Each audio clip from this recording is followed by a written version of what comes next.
Hello बच्चों। सो 14 से लेकर के आपके एग्ज़ाम से एक दिन पहले यानी कि 17 मार्च तक की लैब का करवाने का एक नोटिफिकेशन आपके सामने है। मतलब कुछ बच्चे ये सोच बैठे थे कि शायद ये बाद में हो, और इसकी कुछ चर्चा भी थी कि शायद थ्योरी के बाद इसका हो, बट वो पिछले टेंटेटिव डेट से चूँकि थोड़ा सा डिफ़र हुआ है कि ट्यूथ उसने पहले से एग्ज़ाम कराने की ये बात कही है। अगर मैं प्रैक्टिकलिटी की बात करूं नॉर्मल सिचुएशन में, तो मैंने देखा है कि जब बच्चे बीटेक में आ जाते हैं तो उनके लिए फिज़िक्स एक और केमिस्ट्री है और मैथ तो खैर उसका दहशत तो अलग रहती है। तो इनको वो कहते हैं कि ये तो सर हम लोग कोर वाले हैं, हम लोग सीएस के हैं, हम लोग मैकेनिकल के हैं, सिविल के हैं, हम लोग फिजिक्स का क्या हमारे लिए कोई उतना इम्पोर्टेंस की उस तरह की बात नहीं रहती। कितनी बड़ी विडम्बना है।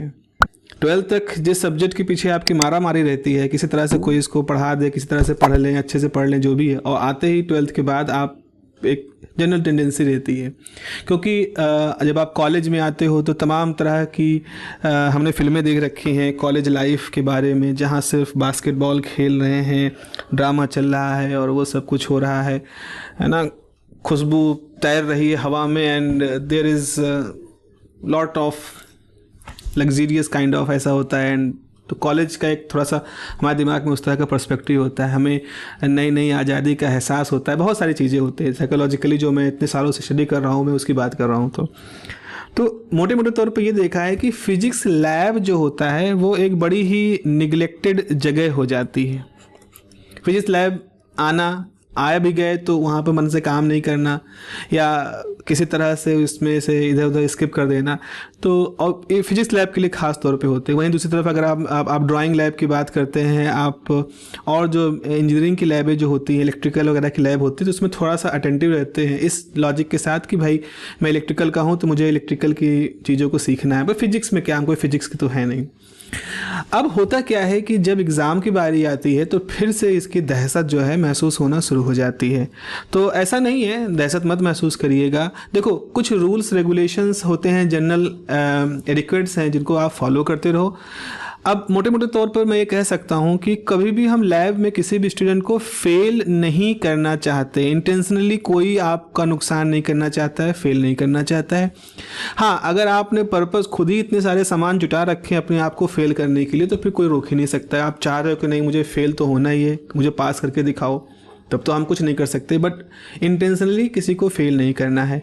तो अगर लैब की बात करते हैं तो हम वहाँ पर फेल तो नहीं करने वाले हैं। हाँ, लैब के जो मार्क्स हैं वो आपको गुड सीजीपीए की तरफ ले जा सकते हैं। डेफिनेटली आपकी जो ग्रेडिंग है उसको सुधारने में लैब का बहुत बड़ा योगदान होता है। तो जो लोग रेगुलरली लैब कर रहे हैं या जिनके कॉलेजेस में फैसिलिटी है कि लैब हो रही है रेगुलरली, उनके लिए तो कोई बात नहीं। अब दो तरह की सिचुएशन होती हैं। कॉलेज में लैब ही उस तरह से प्रॉपर मेंटेन नहीं है, कॉपी लिखी है आपने, बाकी लैब के बारे में कोई बहुत ज़्यादा आपके टीचर हो गया, उन लोगों की भी अपने रिस्ट्रिक्शंस होते हैं, उनके तहत उन्होंने नहीं करवा पाए हैं। या लैब है, वेल मेंटेन्ड लैब है, अच्छी तरह से होती है, पर आप वहाँ पर नहीं गए। दोनों स्थितियों में आपको इस समय प्रॉब्लम होती है। तो ज़रा कुछ चीज़ें याद रखो, आपको करना क्या है। देखो, जब आप एग्ज़ाम देने जाओगे तो आपसे ऐसे ब्लाइंड कॉपी आपसे कहा जाए कि आप एक कॉपी पिक करिए। जनरल प्रैक्टिस की बात कर रहे हैं। ब्लाइंडली आपको 2 कॉपी, ब्लाइंडली मतलब आप नहीं जानते हो, कवर्ड हैं, आप उसमें से कोई 2 कॉपी निकालते हो। जनरली उनके पीछे, पहले पन्ने के पीछे यहाँ पर 2 लैब लिखी होती है, प्रैक्टिकल के नाम लिखे होते हैं। वो नाम ऐसे लिखे होते हैं, जैसे मान लो नाम लिखा है न्यूटन्स रिंग, ऐसे शॉर्ट में न्यूटन्स रिंग, और दूसरा लिखा है कुछ मतलब अब फ्लाई व्हील, जैसे मुझे ध्यान आ रहा है ऐसे फ्लाई व्हील। अब आप जरूर नहीं आपके यहाँ हो ऐसे, तो इसका मतलब है कि आपको न्यूटन रिंग का एक एक्सपेरिमेंट करना है और एक फ्लाई व्हील का एक्सपेरिमेंट करना है। या हो सकता है यहाँ पर आपके पास कुछ भी हो, अल्ट्रासाउंड का एक्सपेरिमेंट है, ऐसे कुछ भी, कोई भी 2 एक्सपेरिमेंट लिखे होंगे। ऐसे एक दूसरा भी कॉपी होगी, आपसे 2 कॉपी खींचने कहा जाएगा, तो मान लो दूसरे कॉपी में लिखा है कि डिफ्रैक्शन बाय ग्रेटिंग, ठीक है, डिफ्रैक्शन बाय ग्रेटिंग। और उसके बाद एक है कुछ मान लो मतलब विस्कोसिटी का एक, ये दो एक्सपेरिमेंट यहाँ लिखे हैं। आप जब ये 2 कॉपी खींचोगे तो आपको इसमें से कोई एक सेट ऑफ चूज करना पड़ेगा। मान लीजिए आपने कहा कि सर मैं न्यूटन रिंग और फ्लाई व्हील का जो ये है इसको मैं चूज करता हूँ, या आपने कहा डिफ्रैक्शन बाय ग्रेटिंग विस्कोसिटी इसको मैं चूज करता हूँ। अब अगर ऐसा हुआ है कि ना इसमें से कोई आता है ना इसमें से कोई आता है, तब आपके सामने बहुत बड़ी समस्या हो जाएगी। अब आप पूरी तरह से अपने टीचर के आश्रय पे पहुंच गए। अब आप उनसे रिक्वेस्ट करिए, आप जैसा जो भी, अब पूरी तरह से हिसाब जो है ये विज्ञान से हट करके सामाजिक विज्ञान का हो गया। अब आप जाइए सर से रिक्वेस्ट करिए, सर प्लीज़ मेरा चेंज कर दीजिए, वो डांटेंगे भी भाई। अब वो डिपेंड करता है किस तरह से है। मे बी अगर उनके पास इस तरह के लैब की अवेलेबिलिटी होती है कि हाँ ठीक कुछ इक्विपमेंट हमारे पास हैं जिसमें कि हम दे सकते हैं, तो दे भी देते हैं, प्रैक्टिकल वो चेंज कर सकते हैं, but it's not a very certain kind of thing. उनके पास भी लिमिटेशंस होती हैं लैब में कि भाई हमने बच्चों के हिसाब से इक्विपमेंट हम लोग सेट प्रिपेयर करते हैं, डिज़ाइन करते हैं, उनको रख रखाव देखते हैं कहाँ काम कर रहे हैं कि नहीं। अचानक उसमें जब कोई एक नए कॉम्बिनेशन के तहत आ जाता है तो हमारे लिए थोड़ा सा तो मैनेज करना दिक्कत होता है। तो हमेशा ये मत समझिएगा कि आप विलन बना दे टीचर को कि वो सपोर्ट नहीं करना चाह रहे हैं। उनके सामने भी रिस्ट्रिक्शंस होती हैं, कंडीशंस होती हैं जो शायद आपको डिस्कस नहीं की गई हैं, बट वहाँ होती हैं। खैर, आप किसी तरह से आप मान लीजिए आपने इसमें से चूज कर लिया। अब जब आपने चूज कर लिया तो आपको क्या करना होगा। अब आपने क्या किया, लिखा एक्सपेरिमेंट नंबर 1।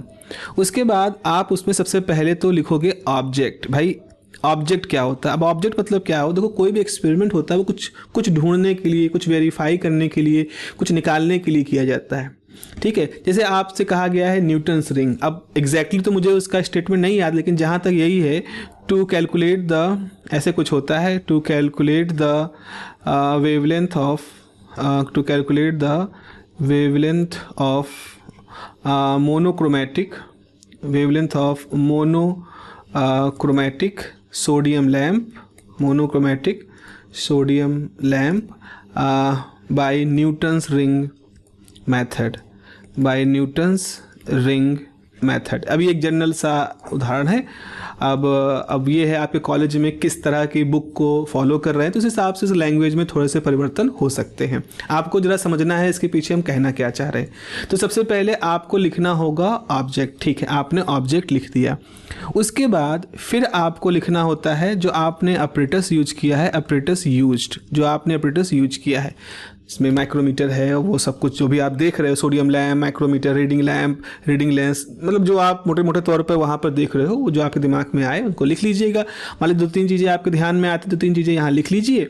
बाद में जब ऑपरेटर्स पे जाइएगा तो लिख लीजिएगा।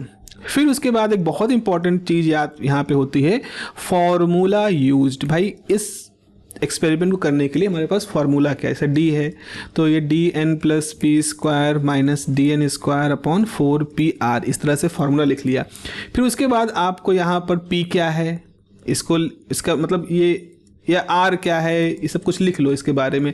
लैम्डा वेवलेंथ है, डायमीटर है ऑफ रिंग है, p इज़ द, तो ग्राफ से निकलता है, r है, इनकी वैल्यू लिख लो। कुछ लिख लो जो सिंबल यहाँ पे यूज हुए, जितने आते हैं लिख लो, जितने नहीं समझ में आते हैं चलो छोड़ दो, लेकिन लैम्डा वेवलेंथ ये सब चीज़ें आप लिख लो। उसके बाद फार्मूला यूज करने के बाद फिर आपको एक ऑब्जर्वेशन टेबल बनानी होगी। भाई आप जब एक्सपेरिमेंट करोगे तो जो भी डाटा निकालोगे वो कहाँ भरोगे, तो आपको एक प्रॉपर तरीके से, ऐसा नहीं कि हाथ से ही आप ऐसे खींच दिए, कोई आप बहुत बड़े वैज्ञानिक नहीं हो कि आपका रफ भी दुनिया में बहुमूल्य हो जाएगा। आपको प्रॉपर तरीके से स्केल की सहायता से आपको वहाँ पर एक टेबल बनानी है। बाकायदा उसमें मालूम होना चाहिए सीरियल नंबर है, ये जैसे टोटल रीडिंग है तो मेन स्केल की रीडिंग, वर्नियर स्केल की रीडिंग ये है, और बाकी सब लेफ्ट साइड के लिए और राइट, जो भी जैसा एक्सपेरिमेंट हो वो हो। उससे पहले आपको कुछ चीज़ें लिखनी है, जैसे आपको P दिया गया हो, आपको R दिया गया होगा। मान लीजिए आपको R दिया गया है 100 सेंटीमीटर। ये आप वहाँ लैब में जो व्यक्ति हैं आपके असिस्टेंट जो होते हैं उनसे आप पूछ सकते हैं कि सर इसका R कितना होगा। अगर आपने एक्सपेरिमेंट किया है तो आपको मालूम होगा कि जो प्लेनो कॉन्वेक्स लेंस लिया है उसका R कितना है। उसके बाद यहाँ पर एक बात आती है लीस्ट काउंट की। तो जो आपका इंस्ट्रूमेंट है, जो आपका न्यूटन रिंग का एक्सपेरिमेंट का जो इंस्ट्रूमेंट है उसका अपना लीस्ट काउंट होगा। वो लीस्ट काउंट को आपको मान लीजिए यहाँ पर लिख देना है कितना लीस्ट काउंट है। ठीक है, तो वर्नियर स्केल की, मेन स्केल की रीडिंग, वर्नियर स्केल की रीडिंग, ये सब आप यहाँ पे कैलकुलेट कर लेंगे। ऑब्जर्वेशन टेबल आप इस तरह से फिल कर लेंगे। उसके बाद फिर होता है कैलकुलेशन। आपको इस टेबल से निकाल करके डाटा फिर कैलकुलेशन करना होगा। वो कैलकुलेशन भी आप शो करेंगे यहाँ पर। ठीक है। इसके बाद जब आपने कैलकुलेशन कर लिया तो कैलकुलेशन के आखिर में आपके पास लेमडा की कोई वैल्यू आएगी जो आपके हिसाब से आपने निकाली है, वो क्या हो जाएगा बच्चों, वो हो जाएगा आपका रिजल्ट। आपने वो रिजल्ट यहाँ पर लिख दिया। अगर एरर निकालने के लिए आपके लैब में पहले कहा गया है कि परसेंटेज एरर निकालो, तो आप रिजल्ट में ही परसेंटेज एरर निकाल दोगे। और फिर आखिरी में आपको लिखना है प्रिकॉशंस, जो भी भाई एक्सपेरिमेंट करते हो, एंड सोर्स ऑफ एरर। अब वो ये डिपेंड करता है आपके यहाँ क्या लिखवाया गया, प्रिकॉशंस, सावधानियों के बारे में जो भी कुछ है वैसा। ये आपका आखिरी टॉपिक होगा। मेथड आपको नहीं लिखना है, प्रोसेस आपको नहीं लिखना है, थ्योरी आपको नहीं लिखनी है। तो अगर आपके यहाँ 10 लैबें हुई हैं, आपके पास 10 लैबें हैं, तो आपको इनके ऑब्जेक्ट बिल्कुल मालूम होने चाहिए, फॉर्मूला यूज्ड बिल्कुल याद होना चाहिए। बेहतर क्या होगा, सबसे अच्छा क्या है, अब तो खैर समय हो गया है, मुझे थोड़ा पहले ही इस बात को बनाना चाहिए। फिर भी आप क्या करिए, आप एक पेज पर बहुत छोटा छोटा जितने का आप देख सको सारे एक्सपेरिमेंट 1 2 3 डाल करके उनके ऑब्जेक्ट, फॉर्मूला यूज और छोटी सी ऑब्जर्वेशन टेबल सबके बना लो, क्योंकि ये महत्वपूर्ण है। कैलकुलेशन तो आप कर लोगे फॉर्मूले में रख करके, ऑब्जर्वेशन टेबल में आपको मालूम होना चाहिए क्या क्या कैसे कैसे, फॉर्मूला यूज बिल्कुल होना चाहिए। ऑपरेटर्स तो आप देख के बता सकते हो कि भाई वहाँ माइक्रोमीटर, लैंप और ये सब चीज़ें तो आप देख के बना लोगे वहाँ पर। और जैसे आपने डायग्राम एक बनाना है, ठीक है, एक रे डायग्राम होता है, सर्किट डायग्राम होता है, ऑपरेटर्स को डिपिक्ट करने के लिए कुछ डायग्राम होते हैं, उनको आप बना लेंगे। अब डायग्राम बनाओगे तो आपकी कॉपी थोड़ा सा अच्छी दिखेगी, कॉपी में आपका थोड़ा सा पूर्णता रहेगी, कंप्लीटनेस दिखेगी, तो वो आपको अच्छा नंबर देगी। ठीक है। देखो ह्यूमंस, हम लोग ह्यूमन है। अगर मैं एज ए एग्जामिनर बात करूँ, मैं जाता हूँ चेक करने के लिए, तो हमेशा इस बात को अप्रिशिएट करेंगे, हम ही नहीं आप भी अप्रिशिएट करोगे। एक कॉपी बहुत ही सफाई से लिखी गई है, सलीके से लिखी गई है, अच्छी राइटिंग में कोशिश उस व्यक्ति ने जितनी अच्छी कर सकता है उतनी अच्छी कोशिश की गई है। यहाँ पर जितना मामला जो है वो कोशिश का है, आपकी इंटेंशन का है, आपकी एटीट्यूड क्या है, आपके एग्ज़ाम के प्रति रवैये का है। आप अच्छा करते हो, बुरा करते हो, that is a comparative kind of thing, but what is important is that you are involved in it with the full intention। अब इंटेंशन, आपकी नीयत सही है, इसको दिखाने के तरीके क्या है, सलीके से लिखी गई कॉपी, सलीके संभाली गई कॉपी। मतलब मैंने ये देखा है कि जैसे वाइवा लेने के लिए हम गए, अभी हम लोग आएंगे उस बात पर, हमने किसी बच्चे को कहा अच्छा ऐसा है बेटा, इधर आओ जरा वाइवा बताओ, तो वो मेरे सामने जब अपनी कॉपी रखते हैं तो आप समझिए, एक तो वो जीन्स पैंट वगैरह कुछ पहन के आए या पैंट पहन के आए, पैंट के अंदर कॉपी को फोल्ड करके वो जेब में उसको रखे हैं। और जब हम कहते हैं जरा अपनी कॉपी लाओ, जरा उस पर हम देखें, उस पर कुछ साइन वाइन करने होते एग्जामिनर के तौर पर, तो फोल्ड करके वो कॉपी हमारे सामने रखते हैं। जैसे 10 की नोट बिल्कुल मुड़ी तुड़ी होती है उस तरह कॉपी रखते हैं। तो जब ये चीज़ इस तरह से रखी जाती है मेरे सामने, तो खैर हम क्या कहें उनको, लेकिन एक जो पहला इम्प्रेशन होता है कि उसकी उस प्रोसेस के प्रति सचेतता कितनी है। देखिए हम ठीक है, हम अंग्रेजी पढ़ रहे हैं, हम आज के ज़माने में हैं, लेकिन हम एक कल्चर के साथ रहते हैं और हमारा कल्चर ही हमारी पहचान है पूरी दुनिया में। हम वो लोग हैं जो पैर लग जाए अगर कॉपी पर, पन्नों पर, कागज़ पर, तो हम उसको चूमते हैं, उसको माथे लगाते हैं, ये मान के कि हम उसको विद्या की देवी मानते हैं। इसमें कोई बुराई नहीं, पिछड़ापन नहीं है।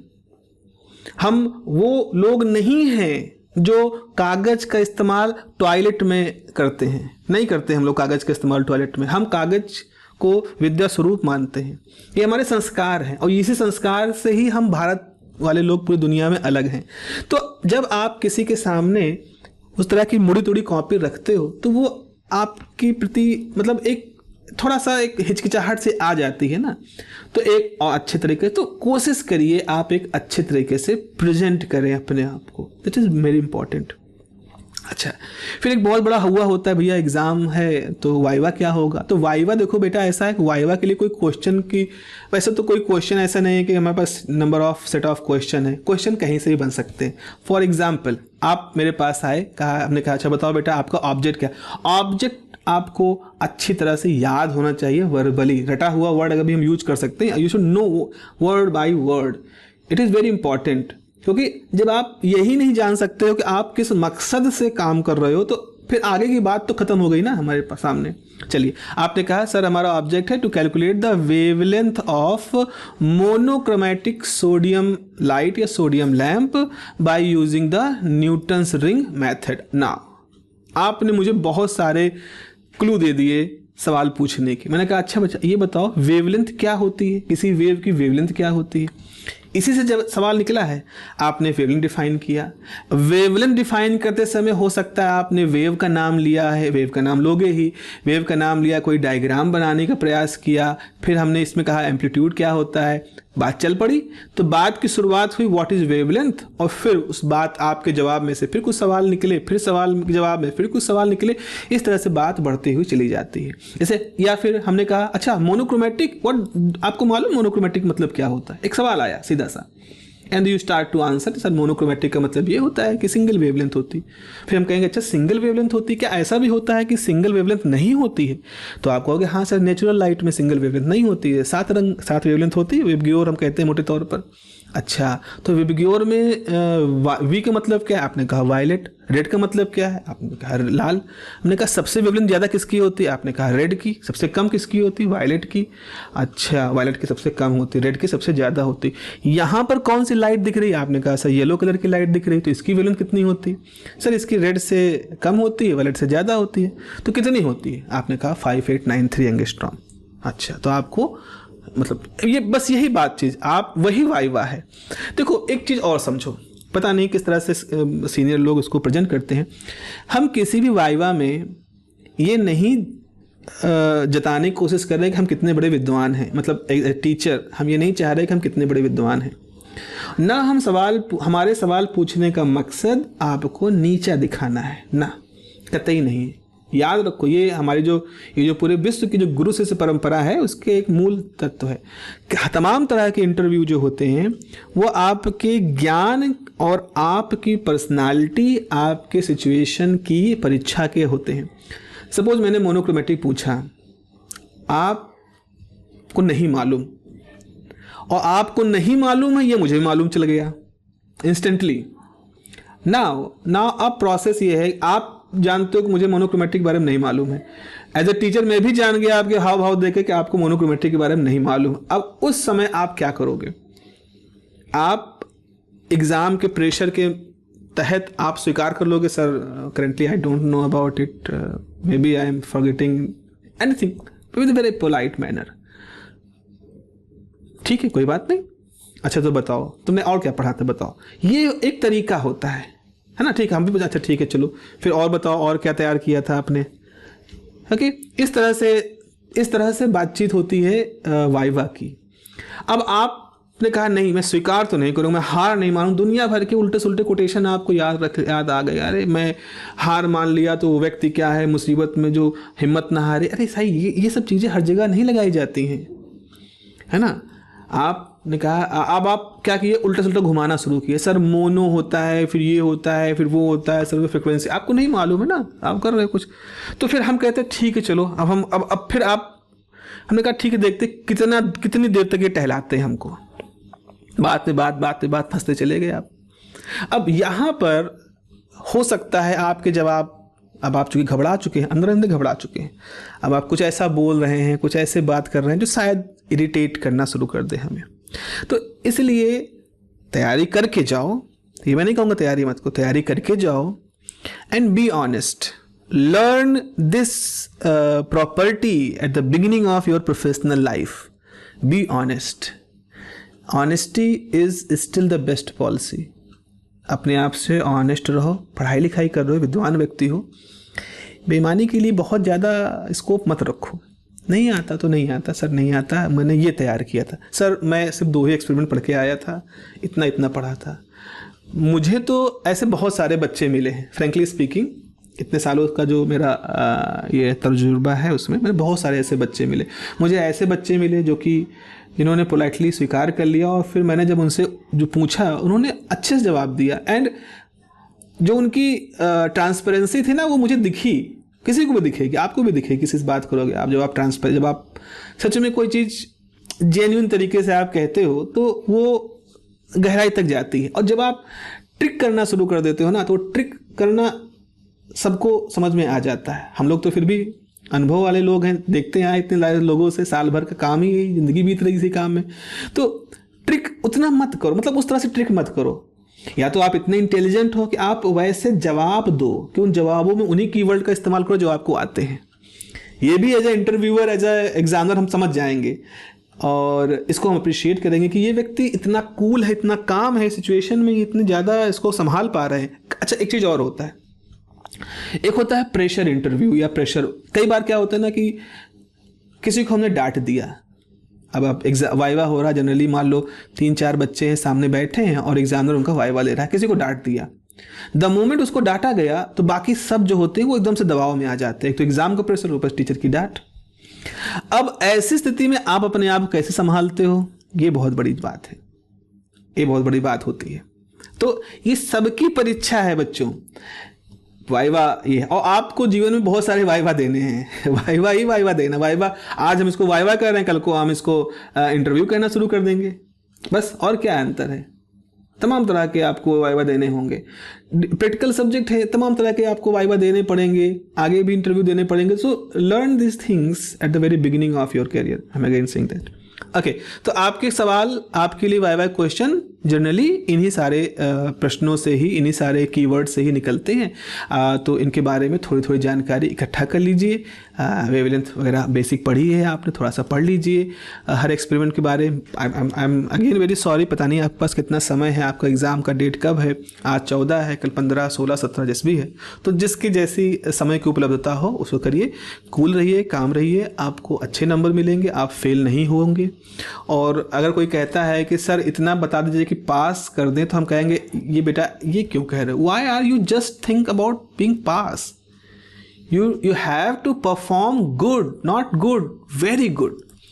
हाँ, आपको अच्छा करना, बहुत अच्छा करना है, इसको सोच के चला करो। पास अगर बिल्कुल जस्ट मार्जिन से पास हो गए तो फेल से भी बेकार हो जाता है वो, बिल्कुल एकदम बिल्कुल बाउंड्री पे आके क्या फ़ायदा उसका। चलिए, तो इस तरह से आपको अपने लैब जो हैं वो तैयार रखने हैं। उनका ऑब्जेक्ट बिल्कुल रटा होना चाहिए आपको, उनका फार्मूला यूज आपके फिंगर टिप पे होने चाहिए, ये सब चीज़ें आपके पास बिल्कुल तैयार होनी चाहिए। अच्छा, चलिए, कुछ चूँकि मैं कुछ राइटर में तैयार कर रहा था तो उसके कुछ पेजेस अभी अनपब्लिश्ड हैं और इवन जस्ट कॉन्फिडेंशियल है काइंड ऑफ थिंग है, क्योंकि पब्लिशर भी उस बात पे हमको क्लेम कर सकते हैं कि आप इनको सर डिस्क्लोज मत करिए, but still I am just presenting few pages of that document, जिसमें कि हम लोग बात करेंगे कुछ आपके वाइवा क्वेश्चन की। अल्दो एक क्वेश्चन कोई मतलब उस तरह से तो नहीं है, just completeness of the document है, बट फिर भी देख लेते हैं। देखिए, जैसे यहाँ पर है, ऐसे न्यूटन रिंग की बात कर रहा हूँ मैं, तो जैसे एक वाइवा क्वेश्चन है कुछ ऐसे एक्सपेरिमेंट नंबर 1, अब जो उस डॉक्यूमेंट में एक्सपेरिमेंट नंबर 1 है कि how geometrical optics is different from a wave optics, ऐसे क्वेश्चन है। May be it's a very standard question. What is interference, बिल्कुल। अब देखो, जैसे न्यूटन रिंग का एक्सपेरिमेंट है, किस पे बेस्ड है, इंटरफेरेंस के फिनोमेना बेस्ड है। हर एक्सपेरिमेंट के पीछे कोई ना कोई प्रिंसिपल काम कर रहा होगा, कोई ना सिद्धांत काम कर रहा होगा, तो उस सिद्धांत को आपको मालूम होना। जैसे डिफ्रैक्शन का सिद्धांत काम कर रहा है डिफ्रैक्शन ग्रेटिंग के पीछे, पोलराइजेशन का सिद्धांत काम कर रहा है पोलैरिमीटर के पीछे, इंटरफेरेंस सिद्धांत काम कर रहा है इंटरफेरेंस के पीछे, और भी जितने भी एक्सपेरिमेंट आपके पास हो रहे हैं उनके पीछे एक बेसिक प्रिंसिपल काम कर रहा है। तो ये सवाल होता है कि किस प्रिंसिपल पे काम करता है, जैसे इंटरफेरेंस के प्रिंसिपल पे काम कर रहा है। तो इंटरफेरेंस के लिए कंडीशन क्या होनी चाहिए, 12th में है आपके पास, एक बार देख लीजिए। कोहेरेंट सोर्सेज क्या होती हैं, जब आप इंटरफेरेंस कंडीशन बताओगे क्या होते हैं तो उसमें आप कोहेरेंट वर्ड यूज करोगे, तो वो क्या होता है उसका आपको जवाब देना हो सकता है। Why do we need an extended source of light instead of point source of experiment? I would say ये थोड़ा सा एक ऑप्टिक्स के लिहाज से, बीटेक के लिहाज से थोड़ा सा एक्सटेंडेड हो गया, क्योंकि ये बीएससी के हिसाब से थोड़ा सा लिखा हुआ है, यूजी के जो इंडियन यूनिवर्सिटी के बच्चे हैं, बट ये आप अवॉइड कर सकते हैं। What is Newton ring and why they are circular? Newton ring circular क्यों होती हैं? क्योंकि जो प्लेनो कॉन्वेक्स लेंस होता है उसकी वजह जो एयर फिल्म बनती है उसका लोकस जो होता है किसी पॉइंट का वो सर्कुलर होता है, ऐसा कुछ होता है। अच्छा, 45 डिग्री पर हम एंगल को ग्लास प्लेट क्यों रखते हैं? आप जरा न्यूटन रिंग के एक्सपेरिमेंट का मेरा वीडियो देखिएगा, थ्योरी का जो वीडियो है न्यूटन रिंग का, उसमें मैंने इस एक्सपेरिमेंट को बहुत जोर देके तैयार करवाया है। 45 डिग्री पे क्यों होता है, कॉस आर को मिनिमाइज करने के लिए, थीटा को लेने के लिए प्लेनो कॉन्वेक्स लेंस, वो सब चीज़ें वहाँ पर की गई, थोड़ा सा आप देख लीजिएगा। अच्छा, ये वही है जैसे why the light is allowed to fall normally, तो जैसे आप 45 डिग्री का आंसर दोगे तो आप कहोगे कि सर इसलिए ताकि लाइट जो है वो ग्लास प्लेट से टकरा के नॉर्मली गिरे। तो अगला जवाब होगा कि फिर क्यों बताओ, नॉर्मली गिरने से क्या फ़ायदा होगा? तो उसमें हम कहेंगे जाएंगे कि नॉर्मल गिरेगा तो एंगल ऑफ इंसिडेंस भी जीरो होगा, तो एंगल ऑफ रिफ्लेक्शन भी जीरो होगा, तो जो कॉस आर में आर जीरो होगा तो कॉस की वैल्यू 1 हो जाएगी। ऐसा कुछ लॉजिक मैंने आपको बताया वहाँ पर। फिर plano convex lens large focal length का क्यों यूज होता है, तो उसमें क्या होता है, थीटा को जीरो रखने के लिए, मिनिमाइज करने के लिए।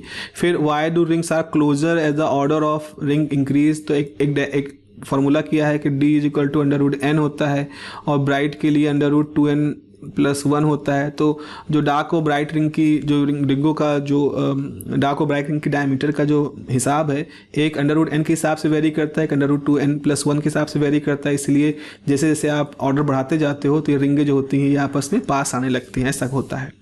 Why the centre of ring is dark can it be bright, तो हम कहते हैं कि जैसे आप एक तो लाइट रिफ्लेक्ट लाइट में देखते हो तो रिफ्लेक्ट में जो है डार्क दिखता है, लेकिन अगर ट्रांसमिटेड में देखें तो वो ब्राइट दिखेगा, क्योंकि डार्क और चूँकि रिफ्लेक्टेड और ट्रांसमिटेड के स्पेक्ट्रम एक दूसरे के कॉम्प्लीमेंट्री होते हैं। ये चीज़ है यहाँ पर। अच्छा, can we get Newton ring in transmitted system, बिल्कुल ट्रांसमिटेड सिस्टम में भी आप देख सकते हैं अगर आप टेलीस्कोप उस तरफ लगाएं।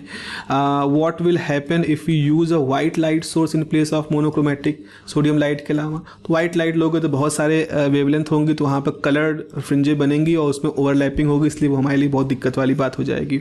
इन case of white light source appear near to center and why, सबसे ज़्यादा कौन सा होगा, तो वहाँ वेवलेंथ की बात आएगी कि सबसे सेंटर है, डार्क है, तो उसके बाद कौन सा होगा, तो आई थिंक रेड होता है, आई थिंक वो होता है।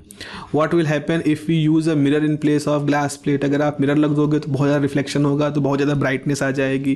When use a plano convex lens in place of plano concave lens बना देंगे तो क्या होगा, तो वहाँ पर जो एयर फिल्म होगी वो इन्वर्टेड शेप की वहाँ पर बनेगी। Which kind of microscope is use, travelling microscope use होते हैं, इसमें रैम्सडन उसके अंदर आई पीस लगी होती है। तो ये थोड़ा सा अब ये जो है माइक्रोस्कोप में जो एक्सपेरिमेंट है, लीस्ट काउंट क्या है ये मालूम होना चाहिए आपके पास। आपको ये मालूम होना चाहिए कि लीस्ट काउंट क्या होता है। किसी इंस्ट्रूमेंट के द्वारा वो सबसे छोटी दूरी जो एक्यूरेटली नापी जा सकती है वो लीस्ट काउंट होती है। अच्छा, आई पीस के बारे में थोड़ा सा पढ़ लेना। अगर आई पीस तक आपसे कोई पूछ रहा है तो इसका मतलब आप बहुत अच्छा नंबर, 80% नंबर आप वाइवा के हिसाब से पा चुके हो, तो ये होता है। Why it is necessary to use 2 lenses in eye piece, और रैम्सडन आई पीस की डिटेल के बारे में होता है जो मोस्टली अंडर ग्रेजुएट के बच्चों के हिसाब से ज़रूरी होता है। फिर हाइगन रैम्सडन आई पीस होती है। हाइगन आई पीस या रैम्सडन आई पीस में कौन सुपीरियर होता है, हम अगर रैम्सडन यूज कर रहे हैं तो क्यों यूज कर रहे हैं, हाइगन यूज कर रहे हैं तो क्यों यूज कर रहे हैं, ये सब धीरे धीरे आपका हायर साइड में जाना शुरू कर देगा। तो आपको ये वाइवा क्वेश्चन दे के घबराना नहीं है, मैं सिर्फ आपको इसलिए दिखा रहा हूँ कि आपके सवालों से ही आपको, आपके जवाबों से ही आपके सवाल बनने हैं। तो एक थोड़ा सा कूल होकर के, टेम्पर अपना नॉर्मल रख करके आप अपने सवालों को जवाब दीजिएगा। एंड टीचर हैं then try to be polite as much as possible, ठीक है। उनको एटीट्यूड दिखाने कोई मतलब नहीं है, they are just like your, मतलब सीनियर है आपसे, माता पिता की तरह टीचर को कहा जाता है। This is the key of behaviour. जब भी आप कहीं जाओगे, जो आपसे कोई श्रेष्ठ है, चाहे वो नॉलेज में हो, चाहे उम्र में हो, चाहे पद में हो, ओहदे में, किसी में, then you have to be gentle, you have to be polite. पता नहीं आपकी वेशभूषा, आपका एटीट्यूड कैसा है, जस्ट, लेकिन you have to learn this thing. इसमें ये कोई सबमिसिव होना नहीं है, we are just following the culture of this intellectual world. Be polite, be gentle, be polite, be calm, be compose, क्योंकि ये परीक्षा उन सब पहलुओं को भी जज कर रही होती है। ऐसे ही पोलैरिमीटर के बारे में है कि पोलराइज लाइट क्या होती है, आप 12th से पढ़ लीजिएगा। उसके बाद डबल रिफ्रैक्शन पढ़ा होगा, तो ऑप्टिक्स एक्सिस क्या होती है, निकोल प्रिज्म क्या होता है, निकोल प्रिज्म में डबल रिफ्रैक्शन का फिनोमेना काम करता है, ये सब चीज़ें पढ़ लीजिएगा। अच्छा, अगर आपको लगता है कि सर आप तो और डरा रहे हैं, इतना कुछ पढ़ लीजिए, इतना कुछ पढ़ लीजिए, तो मैं ये कहूँगा अगर कल ही आपका एग्ज़ाम है, अगर आपका इमीडिएटली आज आप वीडियो देख रहे हो और इसके बाद आपको कल सुबह एग्ज़ाम देना है, देन लास्ट मोमेंट पे प्रैक्टिकल के लिए जो आप कर सकते हो वो ये कर सकते हो कि आप जितने ऑब्जेक्ट हैं आपके पास होंगे ही कॉपी में, और जो उनका डिटेल है वो आप नोट कर लीजिए, अपने पास याद कर लीजिए। एक चीज़ और, एक बहुत ज़रूरी चीज़, नकल मत करिएगा, नकल करते हुए नहीं पकड़े जाइएगा, करिएगा ही नहीं, पकड़े जाने की कोई बात ही नहीं है। क्योंकि आप जब जहाँ एक तरफ आप बिल्कुल पास हो रहे हो और हो सकता है वाइवा में आपके हिसाब से कोई पूछना शुरू कर दे और आपको अच्छे नंबर की तरफ जाएं, वहाँ अगर आप नकल कर रहे हैं, मोबाइल में आप फ़ोटो खींच के ले गए, वहाँ पे आप बैठ के पढ़ रहे हैं, है ना, ये कर रहे हैं, पुर्ची लेके गए हैं, वो कर रहे हैं, ये आप पकड़े ना भी जाओ, चलो मान लिया कि आप पकड़े नहीं गए, लेकिन जैसा मैं कह रहा हूँ कि आप एक गलत एक तरह से आप मेंटली आप कुछ बहुत गलत सोच की तरफ बढ़ रहे हो। That is very important. ठीक है, स्वीकार करना सीखो ना, नहीं पढ़े हो, नहीं गए हो स्कूल या नहीं उस तरह की सिचुएशन है तो इसलिए आप नहीं उसको पा रहे। जिंदगी नहीं खत्म होने वाली है, दुनिया नहीं लुटने वाली है आपकी इससे, लेकिन जो ऐसी आपदा की स्थिति जब आपके ऊपर आती है, मुसीबत की स्थिति आती है, तो आपने रास्ता क्या अडॉप्ट किया नकल करने का, ये गलत है।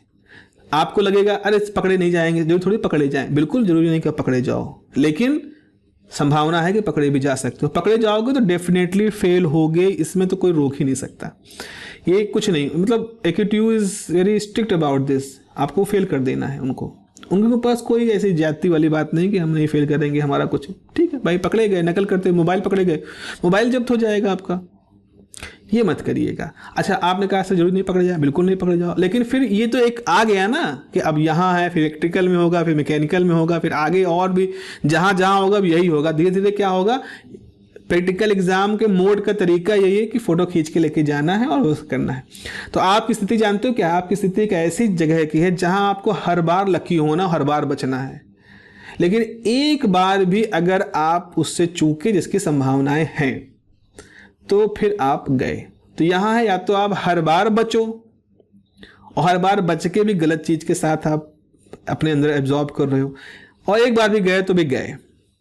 और ये भी जाने रहो कि जाता तो है, ऐसा तो मैंने देखा नहीं है, वही बता देते हैं, उनके मित्र ही बता देते हैं कि सर मोबाइल फ़ोन लेके आया है वो। एटीट्यूड मालूम हो जाता है, क्योंकि जो इस तरह की स्थिति में कर रहा है, नकल कर रहा है ना, उसकी बहुत सारी गतिविधियां क्लास के दौरान, उसके दौरान, असाइनमेंट दौरान वो वैसी बन जाती हैं। टीचर को मालूम हो जाता है कि ये स्टूडेंट समय के साथ साथ किस एटीट्यूड का है, तो वो धीरे धीरे क्या होता है ना, उसके प्रति विजिलेंस बढ़ जाती है, उनके ऊपर घात बढ़ जाती है। टीचर का अपना एक नेटवर्क होता है, स्टूडेंट्स का हर तरफ होता है, खबरी हर तरफ होते हैं, तो एक नेटवर्क वहाँ पर होता है। आप कोर के टीचर हैं तो कोर का नेटवर्क तो बहुत मजबूत होता है, कोर वाले टीचरों का। बच्चा 3rd सेमेस्टर से आ गया उनके पास, अब 3rd सेमेस्टर से वो 8th सेमेस्टर तक जाना है, जहाँ के उसको टीचर का डिजर्टेशन पे साइन वाइन चाहिए, तो they use most of the cases people use to involve in the network.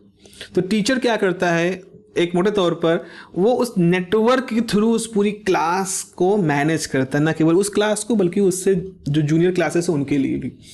तो आप ये मत सोचिएगा कि आप कुछ गलत कर रहे हो तो आप टीचर के नेटवर्क में सेंध लगा दोगे, ऐसा कभी नहीं होता है, ऐसा नहीं होता है।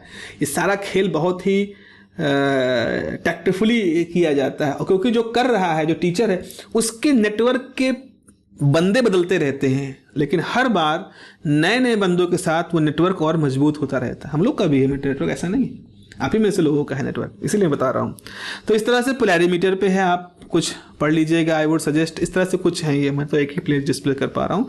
तो आपको क्या करना है, लास्ट पॉइंट, वीडियो थोड़ा लंबा हो रहा है, कि बिल्कुल घबराना नहीं है, ऑब्जेक्ट याद रखने हैं, फार्मूला यूज तैयार कर लेना है, अच्छी तरह से तैयार करना है, जो उसी फार्मूले में आप ऑब्जेक्ट देखो, ऑब्जेक्ट में आपको कुछ जो शब्द खटके जैसे वेवलेंथ, पोलैरिमीटर, पोलराइजेशन खुद ही दिमाग में आएगा, उनको कहीं नोट करते चले जाओ। और नोट करने के लिए आज के ज़माने में विकीपीडिया है, बहुत सारे हैं, छोटी छोटी 2-2 लाइन की डेफिनेशन याद करना, बहुत डिटेल में नहीं जाना है, विद्वता का समय नहीं है अब NCERT उठा, उसको डाउनलोड करना शुरू किया, फिर उसमें ढूंढा, है कॉपी अगल बगल कहीं पड़ी है बुक, तो बुक में से 2 लाइनें, बस 2 लाइनें, बिल्कुल जस्ट, बस इससे ज़्यादा हमें नहीं पढ़ना। What is polarization? Polarize light क्या होती है? सिंगल लाइट जिसमें वाइब्रेशन एक ही डायरेक्शन में हो, पोलराइज लाइट, बस बात खत्म। अब उसमें ये नहीं कि लाइट जो कि ट्रांसवर्स नेचर की होती है, एक्स प्लेन में वाइब्रेशन होते हैं, वाई प्लेन में वाइब्रेशन होते हैं, ये घटा दो तो वो बढ़ा दो, ये वो, no, just light with a single direction of vibration is polarize light, बात खत्म।